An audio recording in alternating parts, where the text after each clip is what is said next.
Computer. Okay, welcome to the No Risk, No Reward YouTube channel here. This is episode number one. I'm speaking today with none other than Mr. Nick Dunn. Nick is a former British soldier. He served with the Parachute Regiment. He had deployments in Northern Ireland, in Afghanistan, and also in Iraq. Came back over to the UK, finished his army work, then found himself in India, in an Indian prison, no less, as part of the so-called Chennai Six. He's been released since then, adapting to life back in the UK again. I just want to talk to him a little bit today about his experiences and how he manages to cope with what life has thrown at him thus far. So, Nick, good morning and welcome to the podcast. How are you doing?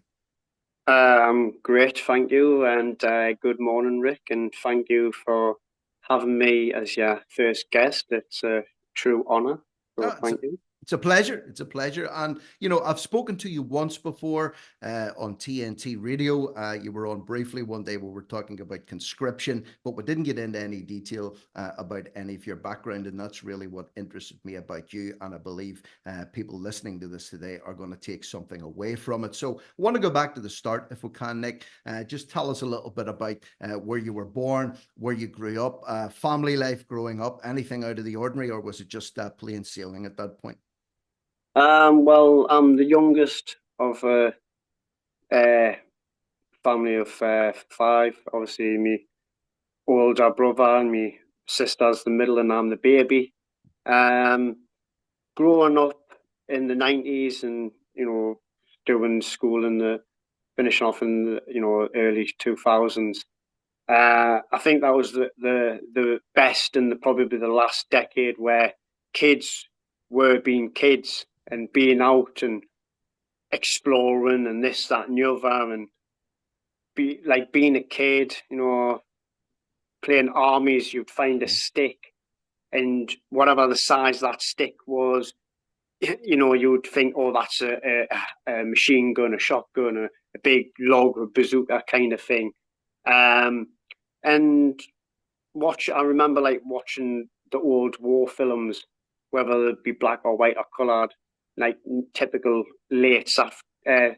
afternoon on a Saturday or a Sunday afternoon with my dad, and it always kind of I wanted to do that. And you always got the little action figurines, especially the one with the parachutes where you would just throw off, say, the top of your stairs, and I was thinking that looks great, and as you get older, I was always one of those kids.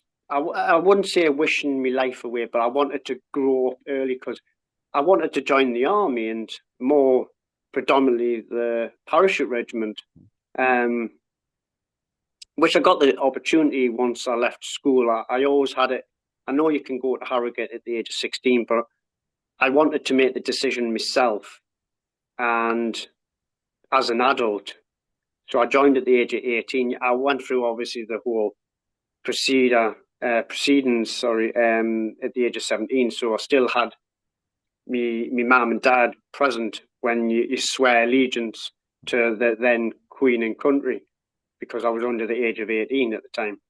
But I didn't go into my training till a month after my 18th birthday because it got delayed. I was literally going to be joining on my 18th birthday at Catterick to do basic training. And I'm not the tallest of guys, and I was pretty skinny compared to what I am and have been.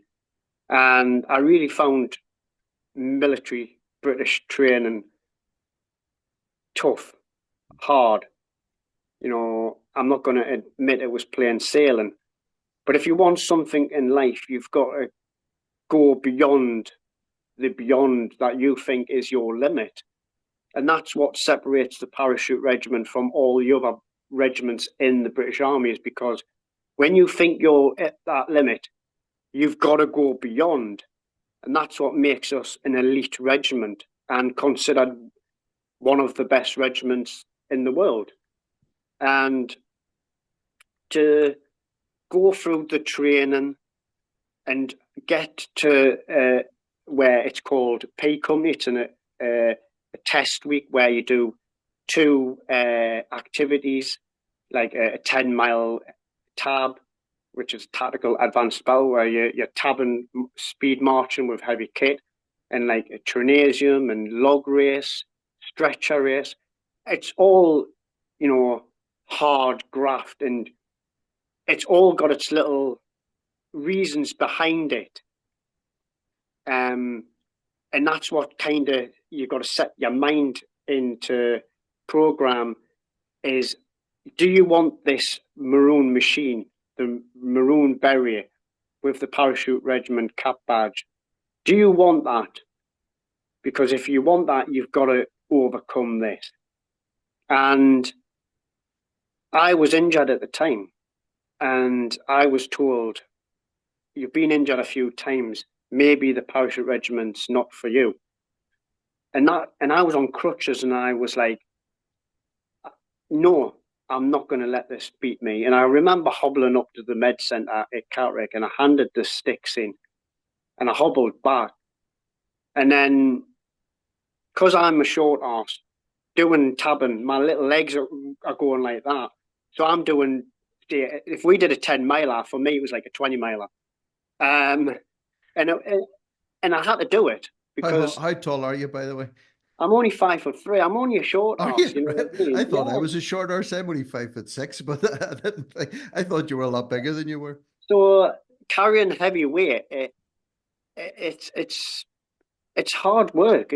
It's horrible. But if you want something in life, you will get it if you put your mind and soul into it. And that's what I wanted. I wanted to be in the parachute regiment. I wanted to march off to the Ride of the Valkyries at Carrick in front of my family, making them proud. And because I was on the obviously formation of three, and I was on the right side. When we're coming round and marching off the parade square, I'm on the facing my family. So when you were doing an eyes right to the officer, and my family can literally see me.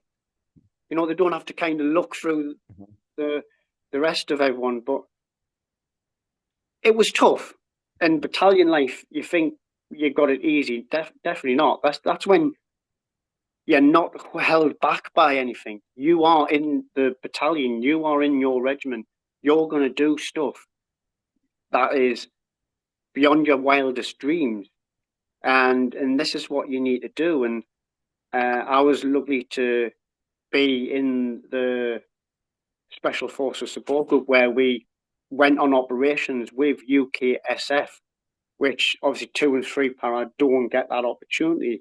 So I was in the 1st Battalion of the Parachute Regiment. So I kind of got the bit of both worlds, working like just normal Parachute Regiment and then working on operations with UKSF. So it was great. And, like going to different operations in South Oman, Northern Ireland, Afghanistan, which I was involved in a IED. I was top gunner on the Wimmick, which is a lightly armored Land Rover.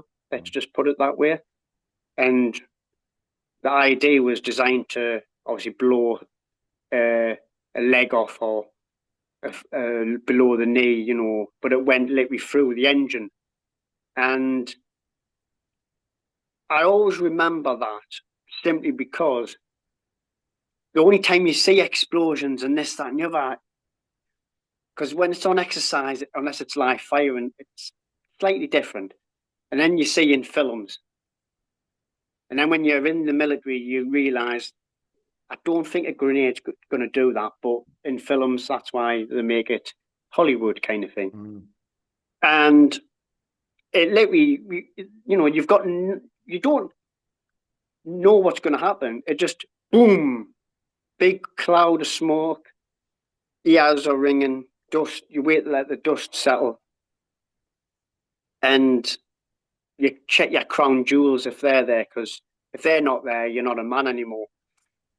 And the only thing that is the same as what a film's like is when things start slowing down, like, no. And I was about to jump out the Wimmick, and the guys with the metal detectors were saying, "Don't know, we need to check the area." That's the only time that's the same. Mm-hmm. And to the right, just a little bit to the right of the front of the vehicle, there was a big signature, and they marked it as being an anti-tank. So if that was to the left, I wouldn't be here today, and neither would the other two, because an anti-tank mine's there to destroy a tank. We were in a Land Rover, so Well, go figure. you see from what you've said so far, right? Because you joined the Paras so young, 18 still pretty young. I know you were technically an adult, but Yeah.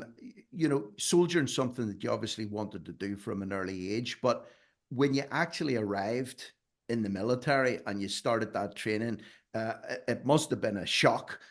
Not sleeping in the comfort of your own home, getting your home cooked meals, tabbing across, doing this, and then people shouting at you and having to do what you're told, because most 18-year-olds like to think that, that they know it all and they know it best. So it must have been a bit of a shocker to be in that environment. And then, of course, the training that you were undergoing too, was it anything like what you thought it was going to be?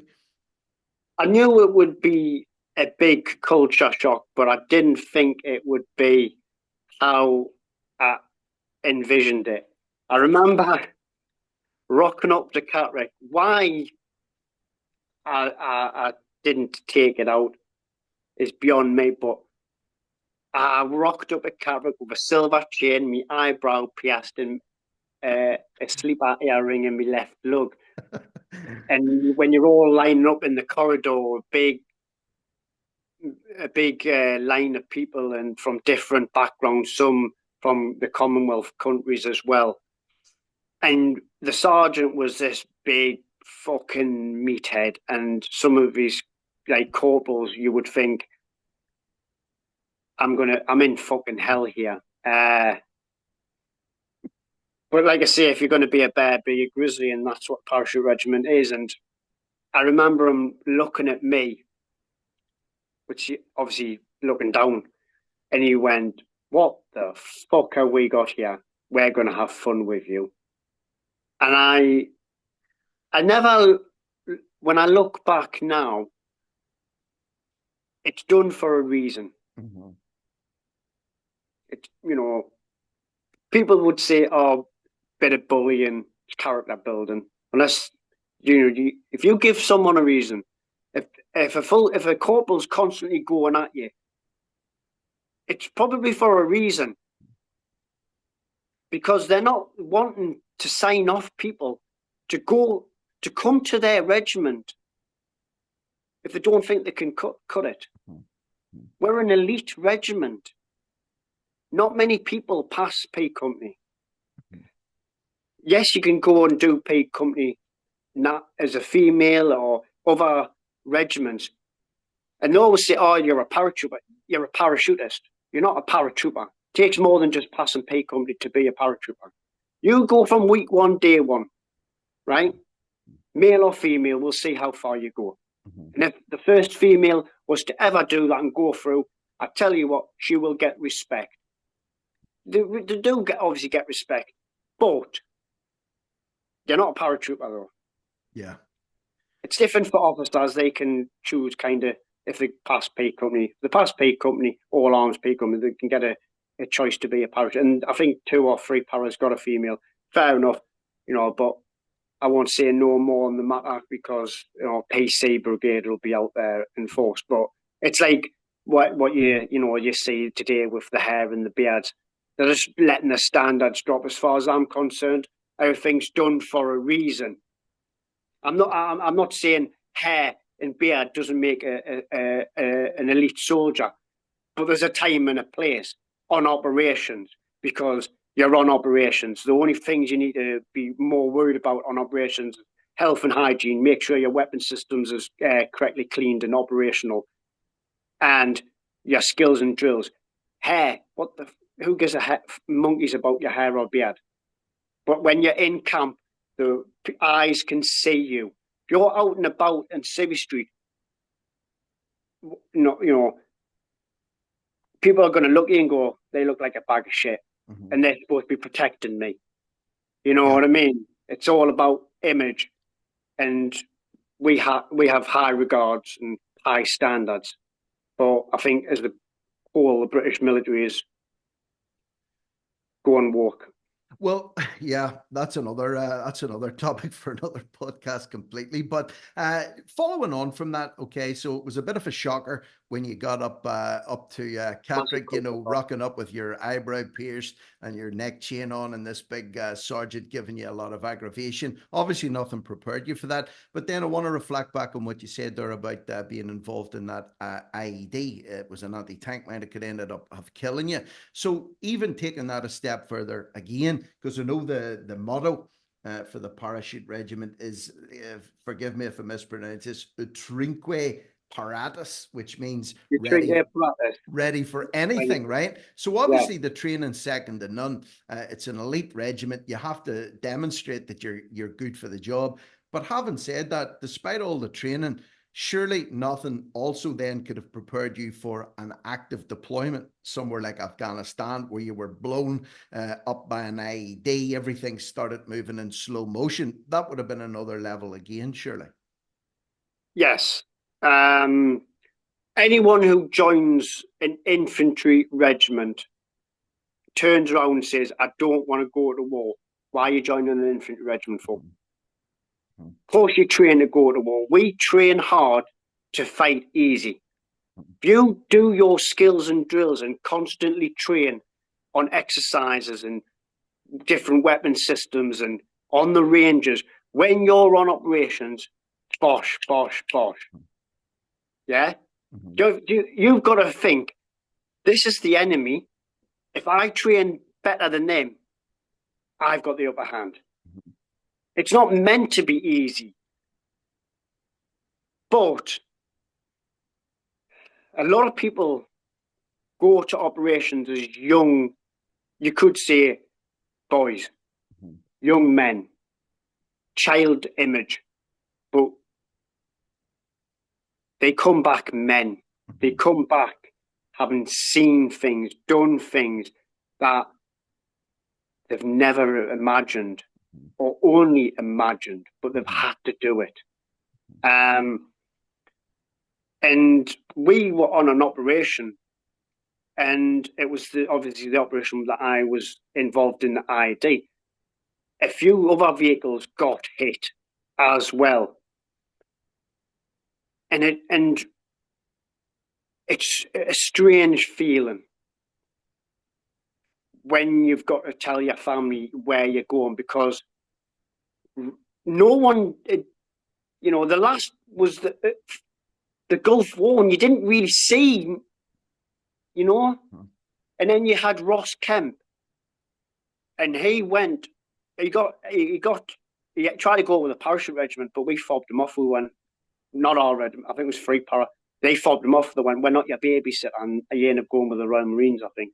But I still respect what he did, because he opened families and loved ones' eyes to the reality of what our soldiers went through. Because I think there was a little bit of after the first Gulf War of Afghanistan, and then in 2003, Iraq, after the Twin Towers, there was always that, you know what I mean? But it opened people's eyes to the reality that their loved one, their son, and in some cases, their daughters, husbands, wives, brothers, sisters, parents, for those who've got small kids, unborn, might not come home. Yeah, it becomes the harsh reality of war, and that's why I asked you when you got into the field, when you were sent on your deployments. You know, despite all the training that you would have had, nothing could have prepared you for the actual reality of war. You trained hard for it. Trained hard that you were able to fight easy, but at the same time, there's no training for getting blown up. There's no simulation for being blown up by an IED, I would imagine, in your training, or losing a limb or losing friends. Yeah, you gotta crack on. That leads me to the next question, actually. you know, simply put, how did the experience of your military career affect you? You know, when you went in, yeah, I'm going to be a soldier. I'm going over to fight. This is what I want to do. And then you get there and the reality of it actually kicks in, not just for you, but with all the men that you're stationed with as well, because you're all going through the same thing. You know, does it affect one or two people? Did it affect all of you differently? What way did it actually affect you guys? Obviously, it affects people differently, and you've got to close things. You might hear at the beginning because you're just bedding in, settling in, different environment to what you're used to, different conditions. Not being able to just pick a phone up and call your partner or your family. And for those who live on the pads estate, their children and all that. But this is what you train for. But you've got to be putting that part of you to one side. Not necessarily forgetting it, because it can be used as a bit of strength, but to me personally, it's weakness. Yeah, it's weakness. That's why they always say to you, don't carry photos of your loved ones on your person in case you get kidnapped, because they will use that as your weakness to get what relevant information. And we lay our lives down to give people a better life. They might not say it that way, and we do that for our brothers in arms. But the reality is, you know, you're a number on a round or on a part of an IED. You might get lucky, some might not. I was lucky, I was fortunate. But after that, once the reality check had hit me, because you just joke on and, oh, you know, laugh in the face of adversity kind of thing. When you realize what has just happened, it hits home. And then you think to yourself, well, if that had been an inch to the left or an inch to the right, I wouldn't be here at all, and there would be Yes. no laughing being done. You know, and that's the delayed part of this. You know, because you and I spoke a little bit yesterday, actually, when we were trying to arrange this, and you were saying about some of the things that you have went through. And we'll get into this in a little bit more detail in a minute or two. But you know, you go through these things, you put on a brave face, you're with your friends, you've got the camaraderie there. But then time passes by, and then it begins to catch up with you, and it mightn't hit you straight away. It might be a little while before it actually beds in. And moving on, actually, just to link into that, you spent how long did you spend in the army in total for? And when you left the army, when you finally did leave the army, how did you adapt to going back into normal civilian life on Civvy Street? I did 6 years, and if other outside things weren't happening, I probably reckon things would have lasted a bit longer. Same with people who I was in the army with, they were kind of leaving to go and do overseas security, private security in like Iraq, parts of Africa, and combating anti-piracy on the high seas. And a friend who I was in my platoon company, he had left before me, and he got into that anti-piracy line of work.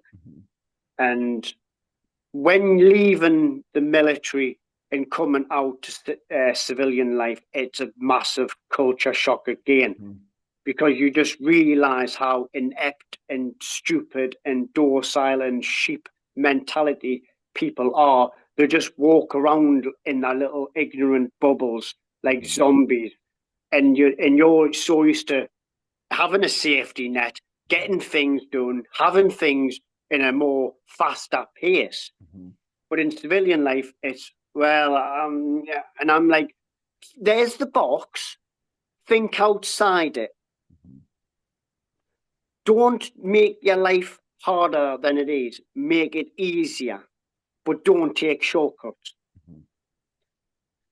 And it doesn't work like that. And you get frustrated and you miss the banter being with the Mhm. lads, and you sat and you're like, what the hell do I do? And the only way some military guys find that sense of belonging and comfort zone to what they previously did is doing private security. Mhm. Yes, working on the ships, it was totally different, but I had an open mind. I'm going to be going to different countries. Yes, might not be like Afghan and Iraq, but it's different. It's an experience Mhm. working with different cultures of the crew, and doing a job which normal infantry of the army wouldn't do. It's a lot of the companies were set up by the Royal Marines, but whatever the Royal Marines can do, the parachute regiment does better. And we did. I did stuff on ships with my time in the army doing counter-terrorism and all that. So working on a ship, standing on the bridge, drinking brews and looking at the radars and looking at the vast empty ocean, you would see a ship on the radar and it'd be like 20 odd nautical miles away. Well, that's too far for you to see. I think from where you are to the horizon's like 6 to 12 miles or something around that. And it does get mundane, it does get lonely. And when you do see a ship go by, it's probably a car carrier going about 20 knots, and they're just going, fuck. And you're probably like 10 to 13 knots, chugging away. But it's an experience, it's different experience. And the money was good. You know, people say, oh, you just do. Well, what do you do any job for? Money to try and do things, pay off stupid debt what you got in, when you're in the army, tick on, tick on, tick on, and then it all comes to bite you. So you're just paying all that and just trying to enjoy doing something with your life instead of just being stuck at home, because we're not used to that. We're used to fast paced things, doing things, and just getting away. I thought it was okay, and you know, I didn't want to keep coming back, and I wanted a bit of longevity. So I got with a company that was giving me like a 2 month, 1 month rotation. So I'll go away out the country for 2 months, come home for 1 month, and if the need is, I can easily go. Yeah, I'm available. Mhm. But we all know things in life don't always go to plan, and you need a plan B. And unfortunately, I wasn't given a plan B. And the reality of when things go wrong, yes, slightly different to when you were in the army. When things go wrong in the army, yours or others' lives are at stake. Yes, it was still a bit dangerous, but it's you've got more time being on the ships than you have when you're on land to react and respond, etc. But nothing was to prepare you for what me and my colleagues were about to endure. So You see, just if we can recap on that, what you said there was, I was listening to the way you were talking about leaving the army and coming back onto Civvy Street, and it was like you were looking around, and it's almost people were walking around like sheep. They were walking around in a little bubble. They didn't engage their brains too much. Is it fair to say that although you were uncomfortable physically when you were in somewhere like Afghanistan and you were under threat of death in somewhere like Afghanistan, you felt alive, right? And then when you got out of the army and you come back onto Civvy Street, you get the comfort back again. You get the comfort of your bed back again. No one's trying to blow you up with an IED, but you're actually like a dead man walking. yeah, yeah, yeah.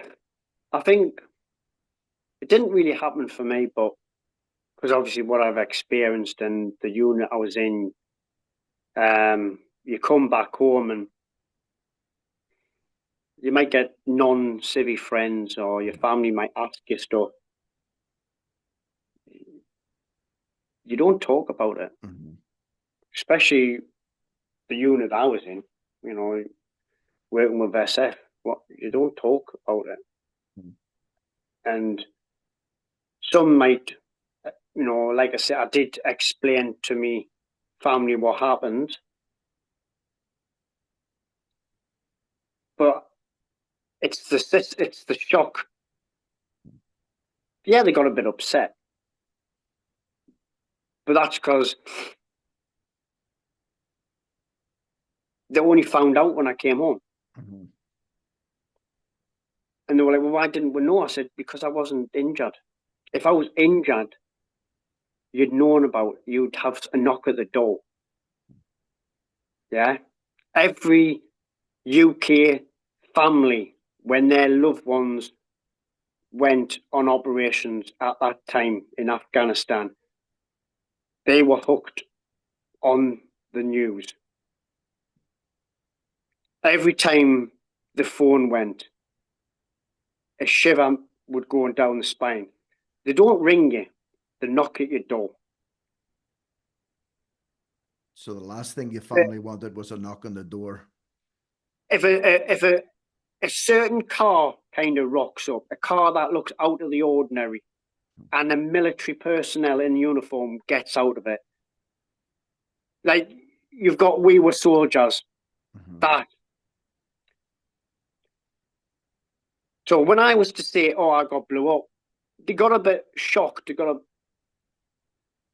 But there was that sense of relief. Yeah, that you were still standing in front. Still standing talking to them. So you come out of the army, you get a little bit restless. You fall in with some, some ex forces guys. You end up in India. You're doing this work out in India. So it must have been what was it you said? 2 months on, 1 month off. The work's there if you want it. You know, it's change of culture, change of scenery. The weather's probably pretty good in that part of the world. Sun shining a lot, having a few brews on the deck of the ship. So what could possibly go wrong? Well, you've got obviously the Somali pirates, and there's a place when you come down the Red Sea, and you go through the IRTC, and then out onto the top of the Arabian Sea and Indian Ocean, etc. Around the Bab el Mandeb, which is where Djibouti and Somalia is, the Horn of Africa, the northern eastern part of Africa. There's little islands, and that's where a lot of the attacks happen. And you hear about some attacks, you hear about recent, etc., whereabouts the hotspot is.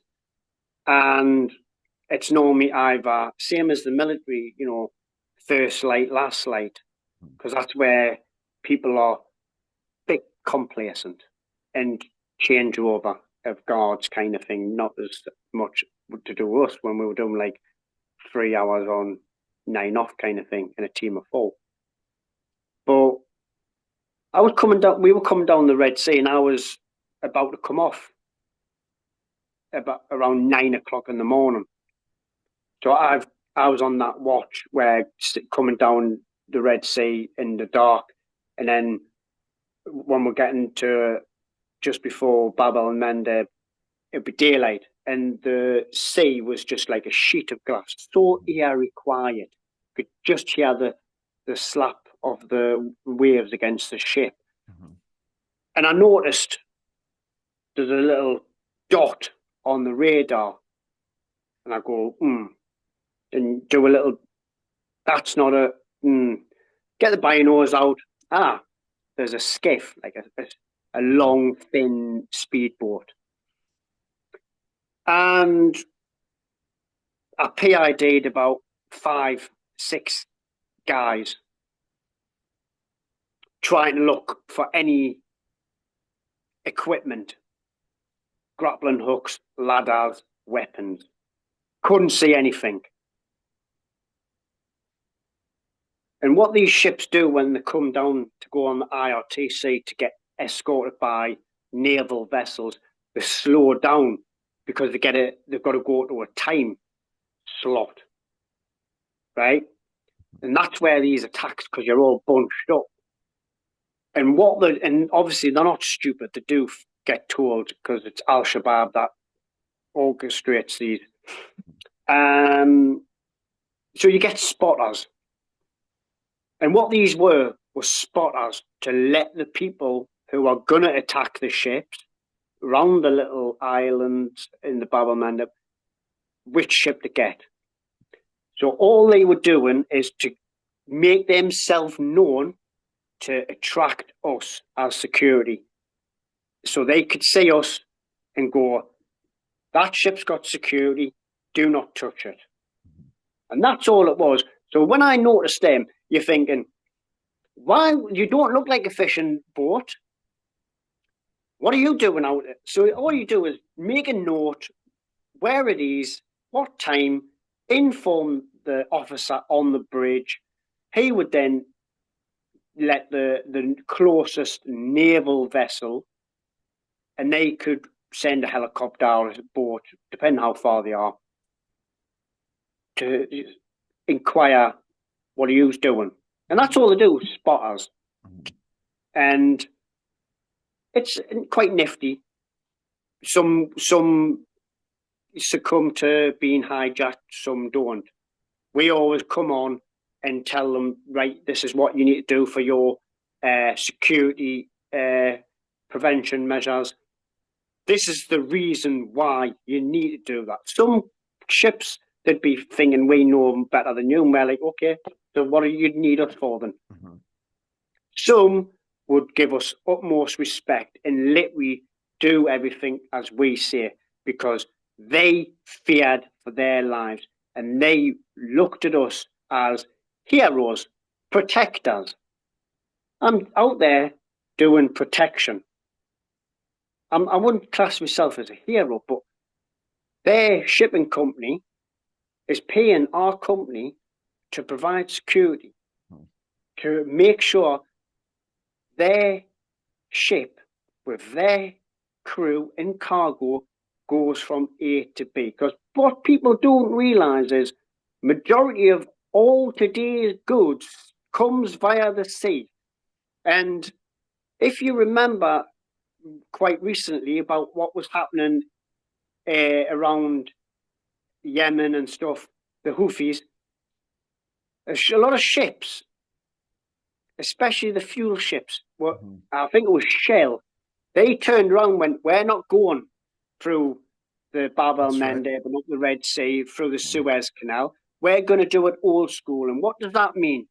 Time, money. And what does that have a knock-on effect with our goods, etc.? They become more pricey if they have to go around because it takes longer. Yeah. Hence why the Suez Canal was built in the first place. Yeah. So we're there to make sure these vessels don't have to go around. But, you know, unfortunately, in certain circumstances, when you train for one thing. In our situation, it's something that will never happen again. And it should never have happened. Well, how did that then, what you've just described to me, the work that you were doing then, how did that translate into getting into bother with the Indian authorities? Well, I can sit here and basically say the reason why I think it all began was India were kicked off the international maritime operation because they couldn't be asked to use their heads and think fishermen are foe and we're just murdering people. They got kicked off. Then 2 Italian Marines doing anti-piracy decided to not do their work properly and couldn't be bothered to differentiate a fisherman, an Indian fisherman, from a hijacker. Yeah. And they killed 2 innocent people off the coast of Kerala. Mhm. We were going from Muscat in the Oman to Sri Lanka. Our company told us to get off and board our holding vessel, security vessel, after 2 days to save money on, because Sri Lanka will keep putting the prices up to hold weapons and kit in their port, because they knew what our money is like. Greed, bribery in that part of the world is second nature. It's like an everyday occurrence, but it's on their terms. Yeah. If I was to say, you've got to word things properly, because then they will use, oh, you're trying to bribe me. Oh, you know what I mean? Mhm. And they were seething because they think, oh, Indian Ocean, we can police that. Well, if you can police the Indian Ocean, how did the Mumbai attacks happen? Mhm. Go figure. But you don't see that at the time. I can say this now because I've gone through the experience. I can reflect. I can go, there's a bigger thing to this. We were made an example of. And we got taken. We were getting fuel and provisions, were stopped operations, weapons were stored away under lock and key in pelly boxes. And we needed fuel and provisions. And there was a cyclone off the coast of India. So we're in their waters. I'm not going to go divulging into too much of it because, you know, if people want to start stating all laws and this, that, and the other, go tell one person who was with me. Yeah, you can state all the law. India broke their own laws to make examples of us. So don't try and fill me full of crap saying, oh, we've done things illegally, right? The weapons, there was 35 weapons. There was 35 men. 25 of those 35 could use weapons. However, there was 6 British. There were 6 weapons issued, signed, documented legally to do anti-piracy operations from Britain. Funny enough, they were the only weapons that the Indian government said were illegal. Go figure. What also was happening? Trade deals. Build a picture. I can sit back here now, but at the time, you just think, whoa, what's going on? When you get told rudely in the morning, just to let you know, we're being boarded by the Indian Coast Guard, and we're being told to go to the port of Tuticorin.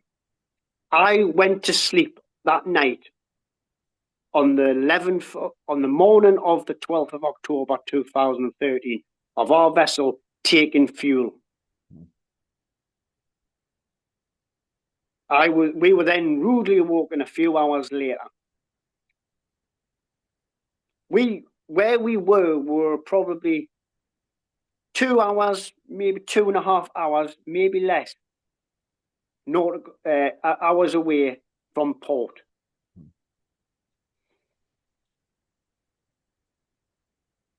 We were going extra slow. You would have thought, why are we going? It took about 4-5 hours to get there.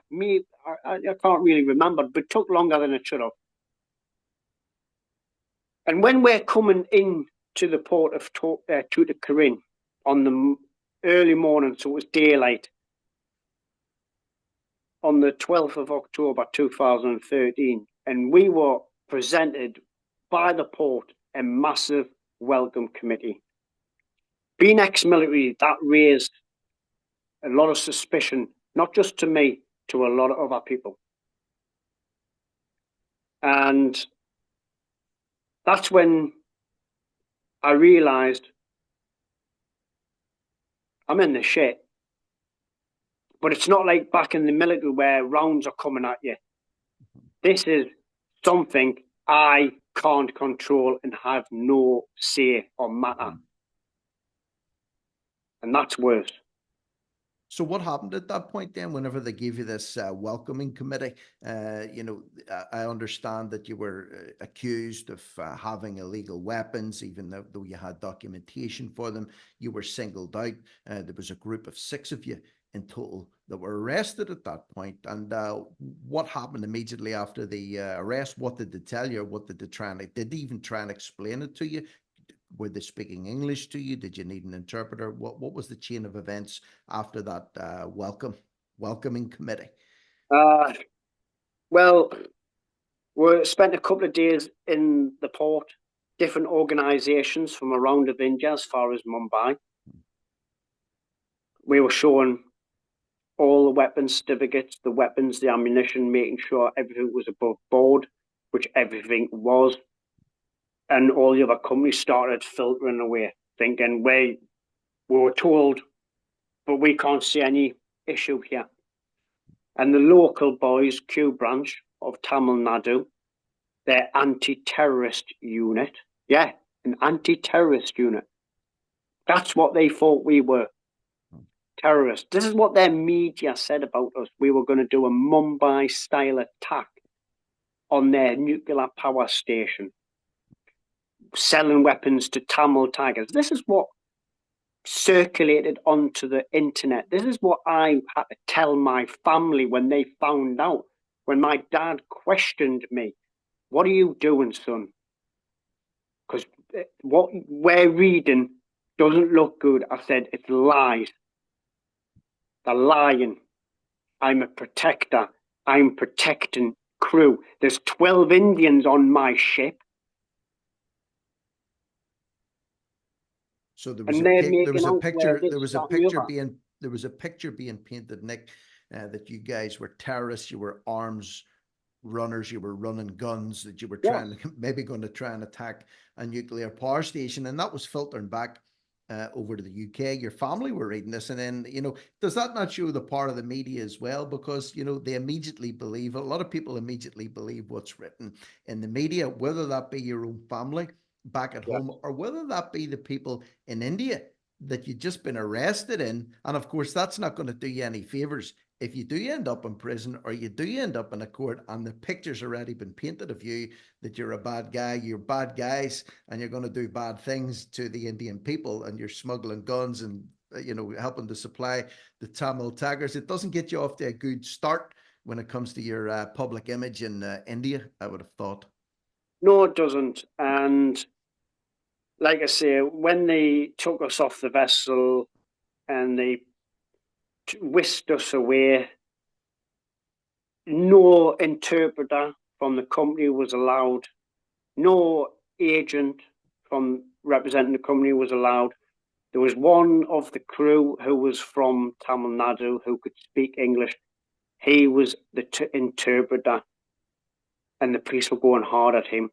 They were foisting a blank piece of paper in front of us, sign this or we'll ruin your life. I'm like, I'm not signing nothing, because you're going to try and ruin my life anyways. What's your name? I said, my passport's there. Read it.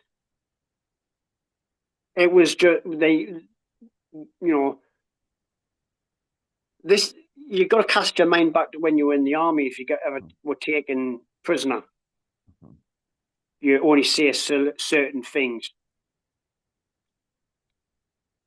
So I was complying, but I wasn't given, it doesn't matter what I gave them, because I analysed the bigger picture. I was like, something's going to happen here. Let's just accept it, no matter how much I don't want to accept it. But what I was doing my best not to do was think of my family.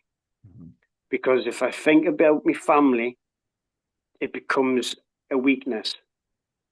But like the picture thing you said, you were advised not to have a photograph of maybe your loved ones in case you were captured, and then they used that as a tool against you to manipulate you and to prey on your emotions. Was it almost like a self-censorship thing that you implied in yourself, to say, well, if I start thinking about the family now, if I start thinking about the family back at home now, it's going to weaken me a little bit here because I know what I'm about to go through? Yeah, of course it does.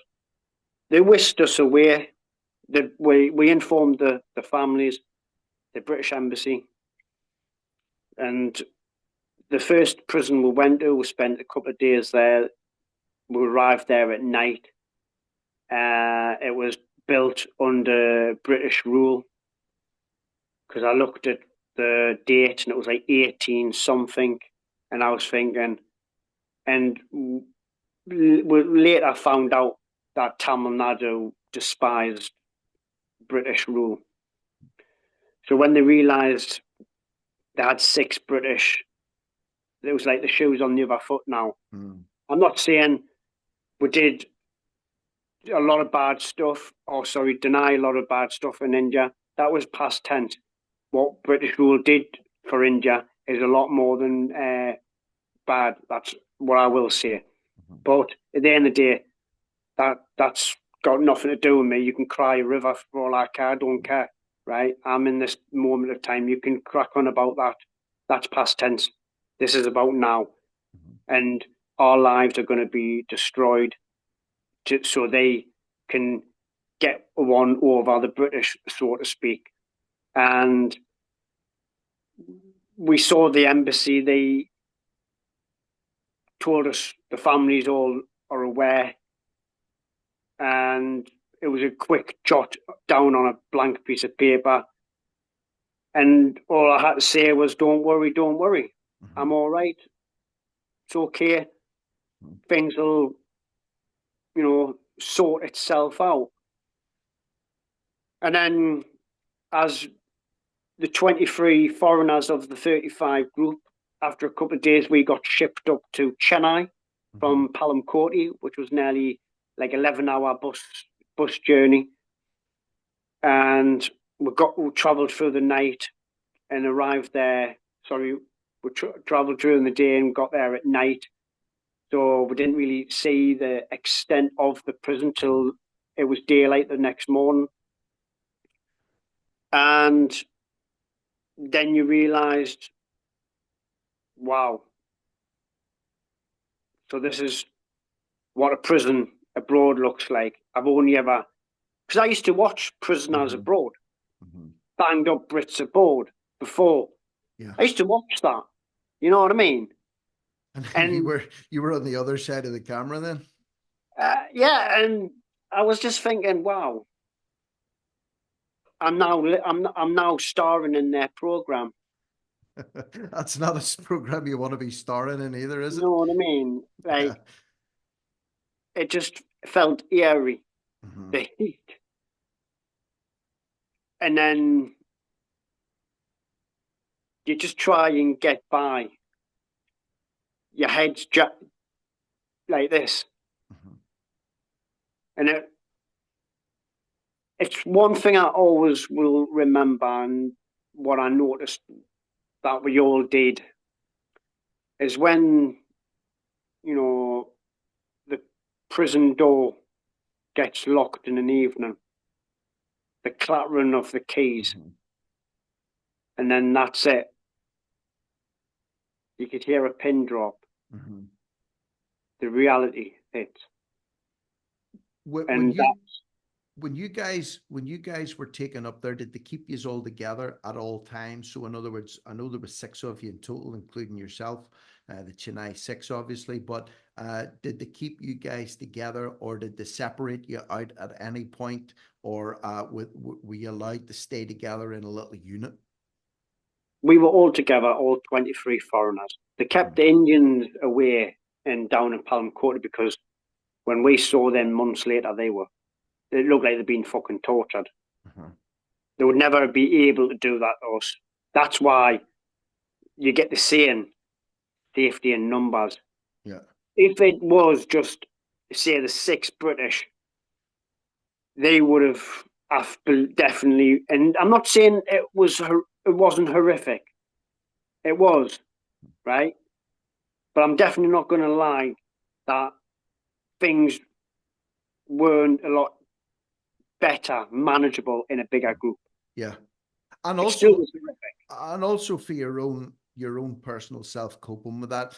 I've seen inside African prisons, for example, in Uganda and in Kenya and different places like that, and they're hellholes. Okay, and I know you've a book that you wrote as a result of this called "Surviving Hell." Literally, it was a hellhole that you were living in. And it was in a foreign country. It's bad enough going to prison in the first place, to have your liberty taken away, to have your freedom taken away, but to be in prison in a foreign land, in India in this case, to be accused of terrorist offences, I would have thought at least you had a little bit of support there amongst yourselves, because I can only imagine how much worse it would have been again if you had been in there on your own. Oh, undoubtedly. If we were, say, either by myself or a small group that would separate you, we were all together in this big cell. And as time goes by, you know, we're bigger than Indians, so we take up more room, and our different dietary and this and that. We were barely eating. The food was rotten. We lost so much weight. We got ill to the point I thought I was going to fucking die in that prison. I thought, you know, I've survived being shot at, blown up, and this and the other, and now I'm going to die at the hands of a bunch of flip flops. And you know what I mean? I had to laugh and joke just to get myself, like what I say, laugh in the face of adversity. Yeah. But the reality was, how long am I going to be here? We haven't even been charged. We haven't even gone, what's going on here? And like when I say the door of the cell shuts, that's when it all comes flooding the back. reality hits. The reality stick hits. I'm going back to this saying again of yours in the parachute regiment, utrinque paratus, okay, ready for anything. So I said to you, probably nothing could have prepared you as a teenager to go into the paras in the first place, and then you went through the training, and then that didn't prepare you for example, getting blown up by an IED in Afghanistan until it actually happens with you. But then here you find yourself again, probably for the third time in your life, where you're shocked to the core. We are now in an Indian prison. You don't know whether it's day or night, whether you're coming or going. And this element that you've just brought up there about time, at least if somebody gets a prison sentence, if I tell you you're going to do 10 years, well, you've got a start point and you've got an end point. And you know, if you behave yourself in between, you might get out early. But the position that you were in, the not knowing how long you were going to be there, is it going to be a week? Is it going to be a month? Will it be a year? Could it be 5 years? Could be the rest of your natural life. You could have been locked up in that prison. Was that one of the worst things psychologically to deal with, the not knowing how long you were actually going to be there for? Bad enough as it was, the conditions, but the not knowing? Yes, the not knowing. It's you know, our regimental motto, you trinket practice, ready for anything. You can't prepare for that. Yeah. You can't prepare for that, what we went through, and me personally, you can't. And you just have to adapt and overcome as best as you can. That's one of the key skills they do teach you in the army. And I will always say this, I'm so grateful for being in the army, because that helped me a bit more than if I was non-military going into that situation. Because once the dust settles, you go, right, test and adjust, adapt and overcome as best as you can. And days would just knock you for six. You know, you were like, I'm not alone, but I am alone, because I'm alone with my thoughts. And we all try to pick ourselves up, but sometimes, especially those who've got kids, small kids, they struggled. I struggled. We all struggled. And they loved every second of it. They loved seeing us suffer. However, we would have the last laugh to a degree. But, you know, nothing can prepare you for that. It's something that you just got to take day by day. And the not known It took I think about 3.5 months before they put charges on us. Mm-hmm. That's 3.5 months of not knowing what on earth is going on. Mm-hmm. You talked about the food, and again, I'm thinking about it in stages here. You know, going from home cooked meals to the army, the cooking's not just the same as your mum would make on a Sunday roast. And then again, then when you go into the field, then you get army rations that aren't particularly tasty, I would have thought, compared to the canteen food in the army. And now you find yourself in this Indian prison, and as you say, the food's rotten. What the hell do you do to eat? How are you going to survive? You thought, I've survived this, I've survived that, I've survived deployments. I might end up ending my days here in this Indian lockup. How did you adapt, and how did you overcome, and how did you test, and how did you adjust to this shock to your system? Well, we were offered rice and dal 3 times a day, and we were like, no. So we arranged via the British Embassy with the prison to allow us to cook a meal. So we would technically have one meal a day. Mm-hmm. So we were given like rations of potatoes, onions, tomatoes, cabbage, blah, blah. And then later down the line, we would get a piece of chicken, like a chicken thigh, once a day, because our nutritional is different to India. India, they are predominantly mainly vegetarian to a degree.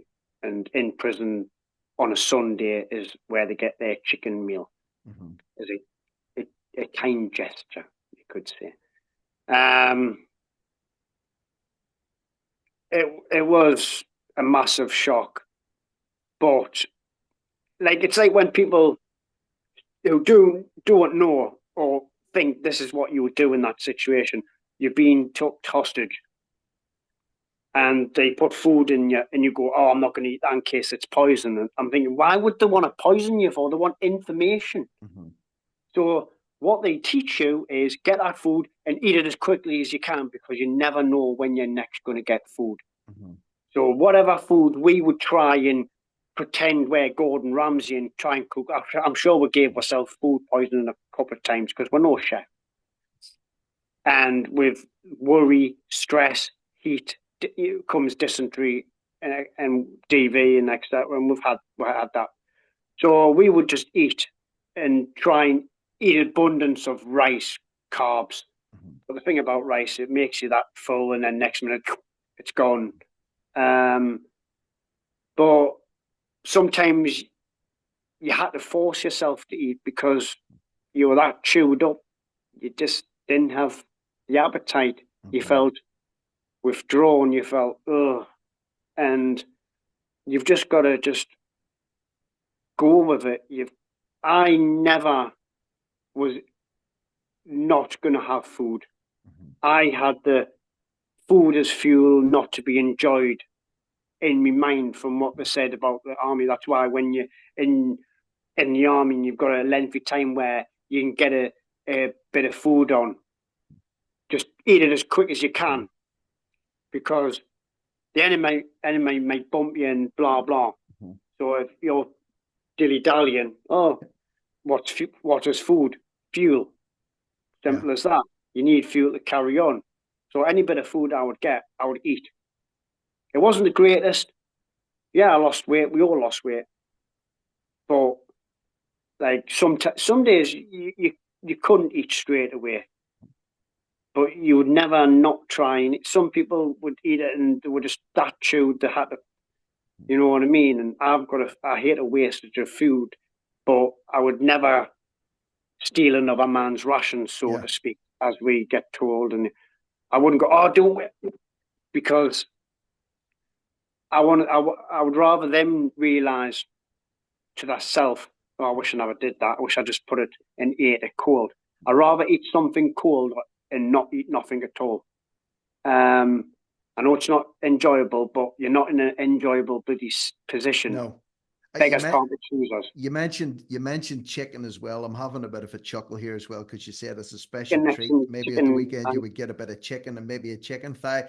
But I think for anybody that hasn't traveled or been in those prison type situations before. When you say chicken, it's not like, you know, a big fat Marks and Spencer's oven roasted chicken. I've had Definitely. chicken in various parts of the world as well, and let's just say they can be a little bit scrawny and a little bit disease ridden as well. So when you say it was a special treat, and it would have been if you hadn't been getting any meat, at least they were giving you some meat. You know, maybe somebody's listening going, oh well, you know, it wasn't that bad. You had a nice chicken dinner on a Sunday. It doesn't quite translate to that when you're in prison. No, it's quite funny when I do talk about my experiences. Some people, well, they didn't have it that hard, did they? And I'm like, you don't understand, do you? You know, you don't understand. I'm probably telling it in a way that I'm not trying to make it out as worse as it really is. I'm not going to lie about certain things because why would I need to lie? There's 22 of our people that can just say, well, you're lying there, Nick. I'll tell it how it is. And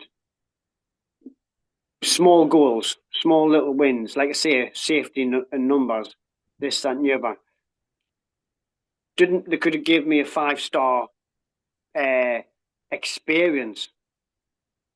Being an innocent man and having your freedom taken away is like on the same level as killing an innocent man or woman. Simple as that. You never know what freedom really means unless it's been taken away and you're innocent. If I was guilty of doing something, I would have held my hand up and went, I knew what I was getting into. I knew what the shit would happen. I knew if the shit hit the fan, what could come of it.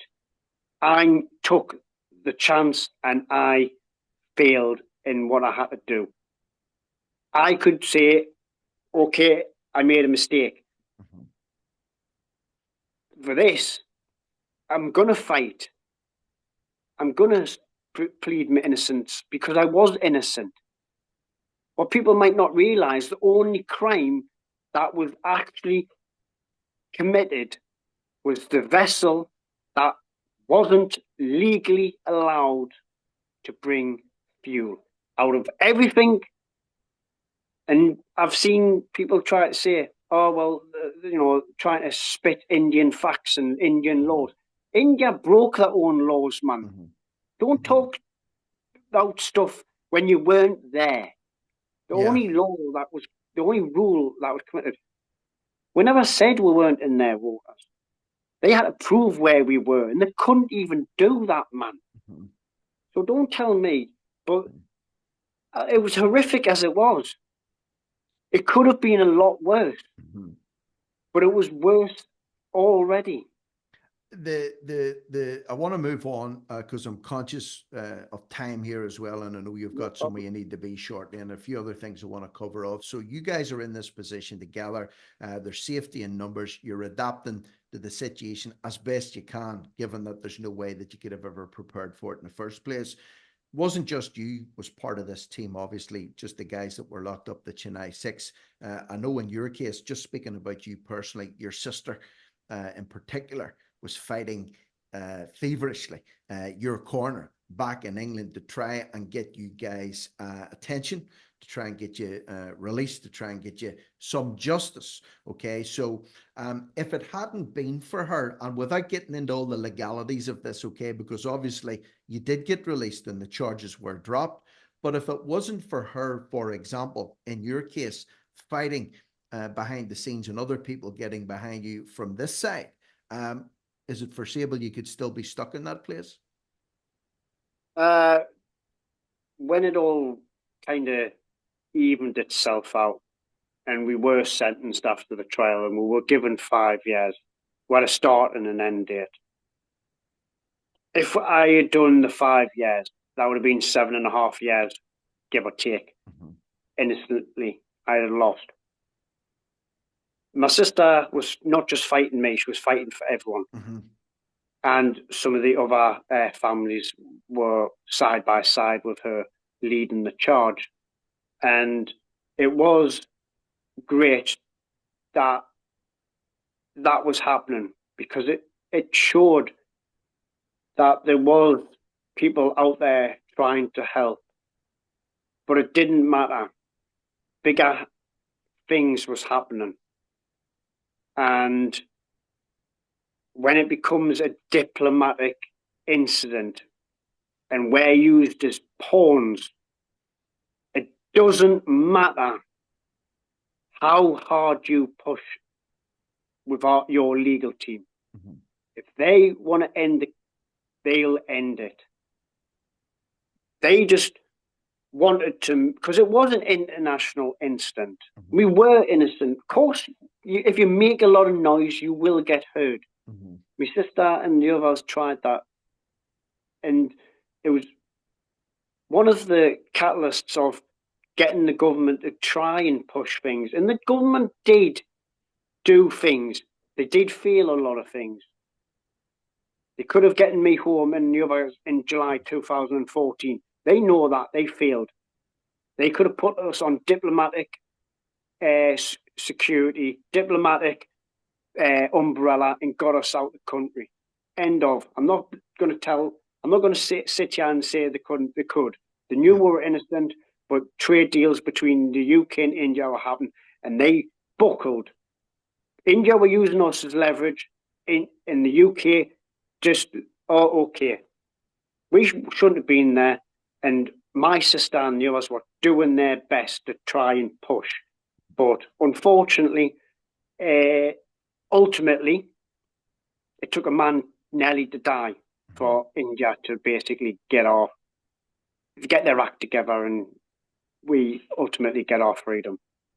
Let's, because I want to direct people to your book. You have a book, and I'm focusing more on you today, your experiences personally, rather than, the background for all this. But you've put all this together in a book. It's called Surviving Hell. Now, if you're listening in, under the video, in the description box, there'll be a link through to Nick's social medias and also to his book Surviving Hell, which is available on Amazon as well. I encourage people to get a copy of that, to read the fine details of this, because obviously, because of time, Nick, we're only able to scratch the surface on this one today. And I want to talk about how you personally, adapted to this and overcame this to maybe inspire and encourage other people that are maybe struggling with different situations, that there is light at the end of the tunnel. And if you do keep yourself together mentally and physically as best you can, and you have a support network behind you, that you can survive hell. So the details are in the book, and where you can get that is in the description box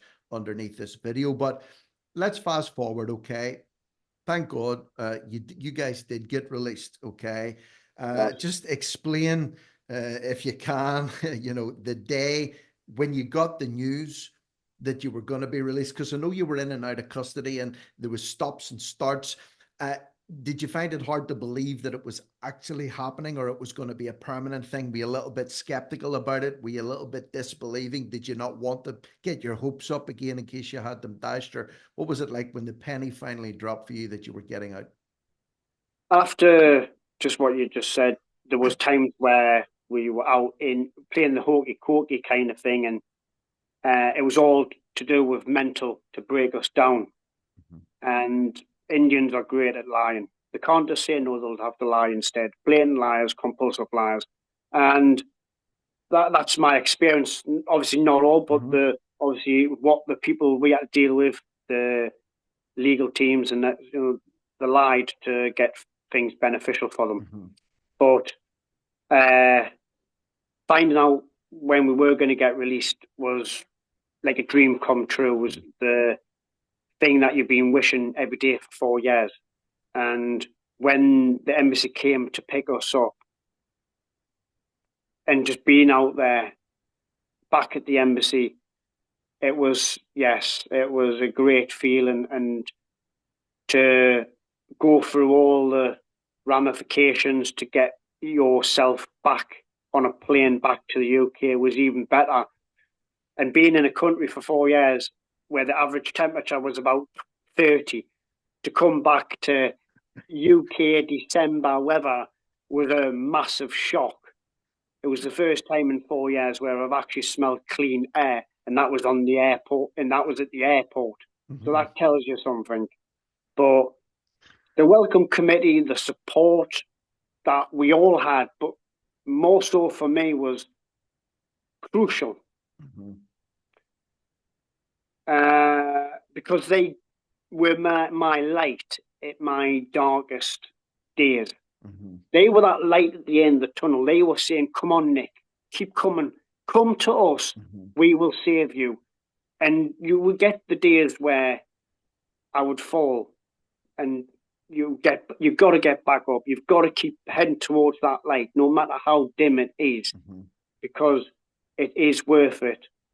And everyone's amazing support got me through it and got us out. You know what I mean? So, and when you were getting through that as well, you know, it was just a constant day by day thing. You have to keep something in front of you. If you don't have anything to look forward to, you don't have anything to aim for, your head goes down. And when your head goes down, everything, your mind goes down, and then before you know it, you're miserable, or you could end up dead. You get back to the UK, and I want to try and squeeze a few things in here just before we wrap this up. We've only got about 10 minutes left. You get back to the UK, obviously you've been through hell, you've survived hell in many ways, not just in that Indian prison, but you've been through a lot at this point in your life, and you're still a young man. You laugh it off at times. You try and keep your sense of humor to try and deal with the darkest of situations. But then I suppose, like when you got out of the army and you're back in Civvy Street and you're looking around going, nobody can really relate to me. Nobody really knows what I've just been through, for example, in Afghanistan. That must have been amplified even more when you came back from India, because definitely nobody, unless you've been in that position yourself, nobody could have understood it. You can describe it to me today. People are listening today and trying to picture it, but nobody can understand it unless they've been through it. It hit you a little bit hard after you'd been home for a while and you had adapted to the colder temperatures and you got the fresh air again and you're back to eating the nice meals again. But as a veteran, and I want to focus in on this in particular because I want to believe there'll be veterans listening to this today who are maybe at their wits' end. They're struggling with life back in Civvy Street. Maybe they've been through hellish situations and deployments in different parts of the world. We talked briefly about this yesterday as well, about support networks for veterans, or what help's available for people out there. And what you said to me was, we very much rely on each other and support networks amongst each other to try and get by. If there's a veteran listening here to me today, or even anybody that's struggling maybe with mental health, that they've been through extreme trauma in their lives and they don't know where to turn and they don't know where to go, what would you say to them, or where would you advise them to start looking? Right, you've covered quite a lot there, and we have a safety net when we're in the military, and when we leave, it's quite hard to adjust. And I went through two periods leaving the military into Civvy Street. Yes, it was only a short space of time, but it was so different. It was a culture shock again. It was hard to adjust, and I had to go into private security to get that sense of belonging again. And then after the 4-year period of being in a total different situation, to coming home, to adapt to reality, our way of life, to even contemplate how to use a bloody washing machine. I remember putting a load of washing in, and I looked at the washing machine and I went, how the hell do you use this? Because I was using a bucket to wash whatever little bits of clothes I had. To adjust, it hit me harder than when I left the army. And as time goes by, trauma, especially us, it wasn't a physical trauma. It was mental, because they knew they couldn't touch us. And what they did to us was to get in there. But even though I left that prison with my head held high, saying, you never beat me, a part of my soul, they took away from me. And I'll never get that back. So in a way, they can sit there back in India and say, we got them. because they got them there. And trauma can affect you at any time of your life. It can happen a few months, years down the line. It was a few years for me. When you think you are at peace, unfortunately, you might be a little bit vulnerable. And that's when, unfortunately, the demons can come and get you, like they did to me. They got me. They made me do things. They even made me try to take my own life. And being a veteran, there's veteran charities out there. You're not alone. What might not work first, try something else. Never give in. Keep heading towards that light, no matter how hard, no matter how long that road is. The road's not meant to be long and smooth. But you never give in. Never think you're alone. And I say this from the bottom of my heart, through experience, to all of the veterans out there. Don't think you're alone. Keep fighting. And I say this to non-veterans too. It's real. I know a lot of people think, oh, mental health, I'm sick of it, blah, blah. Yes, there is people who use it as an excuse, right? Look beyond that. Because us veterans, we see things, experience things, we do things that most people will never ever dream of. And it does have a long-lasting effect on us. Especially being an innocent man thrown in a foreign prison for a crime I didn't commit. That's on top of it. I have to live with that. I have a gentle reminder of that experience when I go and see my mum. That eats in my heart every day. I never go to bed and have nightmares. I'm grateful for that. But I feel so happy that when I wake up, I'm here. I'm alive.